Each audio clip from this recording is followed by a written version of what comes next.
Like Water for Chocolate can be distilled into the stories of two women, Tita de la Garza and her mother, the formidable Mama Elena. The trajectory of their struggle against one another is the axis around which the entire novel turns. Tita, the protagonist, strives for love, freedom, and individuality, and Mama Elena, the chief antagonist, stands as the prime opposition to the fulfillment of these goals. This mother-daughter relationship is fraught with difficulty from its inception, when Tita is brought into the world prematurely after her father's sudden death. Mama Elena is the opposite of a nurturer, never forging any bond with Tita.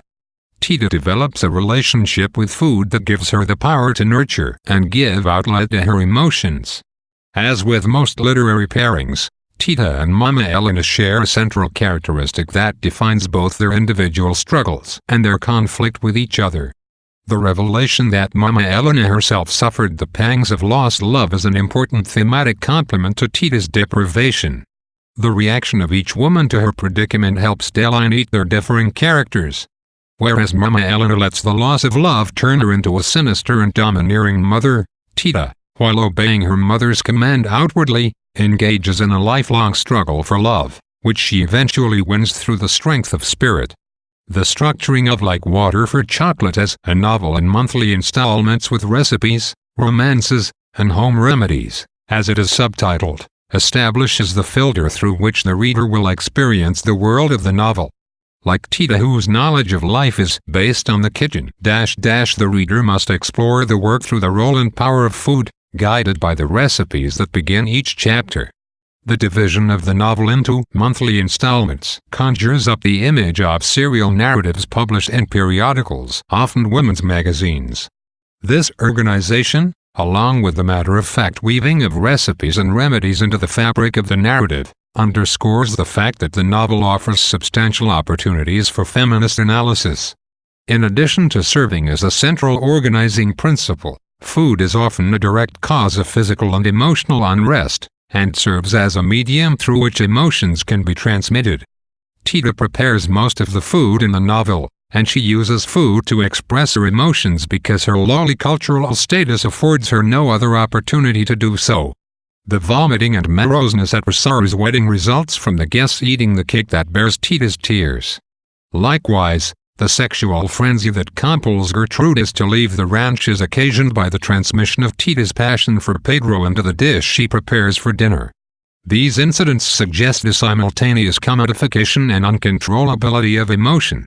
Food is a potent force in the world of the novel, and it lets Tita assert her identity. Images of heat and fire permeate the novel as expressions of intense emotion. Because heat is the catalyst that causes food to undergo chemical change, substantial waves of it are present at many of the moments when food is being prepared. In the science of cooking, heat is a force to be used precisely.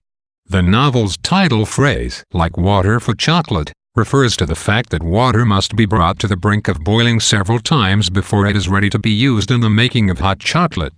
However, the heat of emotions cannot be so controlled.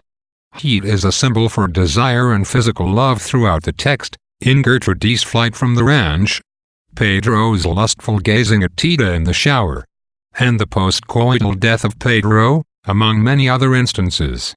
The inner fire of the individual constitutes an important theme in the novel, and much of Tita's struggle centers on cultivating this fire. These uses of fire point toward a duality in its symbolism, as a source of strength and a force of destruction.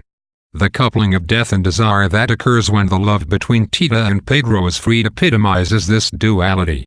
In Like Water for Chocolate, Esquivel extends the religious mythical themes of magic realism to the everyday world of the domestic realm of a female-dominated household.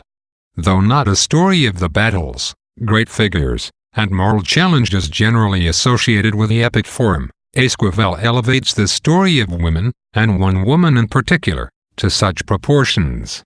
This strategy leads the reader to explore the feminist properties of Like Water for Chocolate, which are evident in the depictions of Tita's struggle to gain independence and develop her identity, and also in the fact that this struggle is depicted at all.